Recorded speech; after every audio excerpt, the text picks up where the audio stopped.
বন্ধুরা, আজ আমি ফুলকপির মজাদার একটি রেসিপি রান্না করব। এটা ভাত, রুটি, পরোটা সব কিছুর সঙ্গেই খাওয়া যাবে। ফুলকপিটা কেটে ধুয়ে একটু লবণ দিয়ে ভাপিয়ে নিতে হবে। তারপর জল ঝরিয়ে কড়াইতে ঘি দিয়ে ফুলকপিগুলো ভালোভাবে ভেজে তুলে নিতে হবে। এবার কিছুটা তেল দিয়ে দেবো। তেলটা গরম হয়ে গেলে ফোড়নে দিয়ে দেবো শুকনো লঙ্কা, তেজপাতা, গোটা গরম মশলা, আদা বাটা, জিরা বাটা, কাঁচা লঙ্কা বাটা দিয়ে ভালোভাবে একটু কষিয়ে নেব।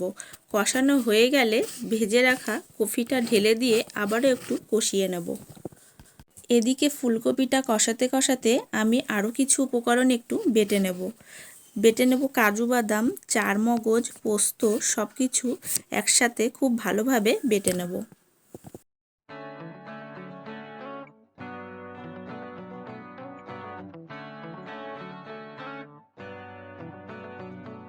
মশলা বাটা হয়ে গেছে। এবার বাটা মশলাটার মধ্যে একটু জল দিয়ে ফুলকপির মধ্যে ঢেলে বেশ কিছুক্ষণ নাড়াচাড়া করে অল্প পরিমাণে জল ও লবণ দিয়ে দেব।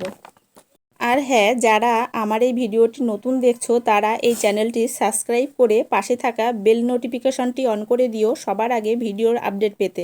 আর যারা আগে থেকেই সাবস্ক্রাইব করে রেখেছো, প্রতিনিয়ত ভিডিওগুলি দেখছো, তাদেরকে অসংখ্য ধন্যবাদ। মিনিট 3 ফুটিয়ে নেওয়ার পর স্বাদমতো চিনি ও গরম মশলা গুঁড়ো দিয়ে নামিয়ে নেব।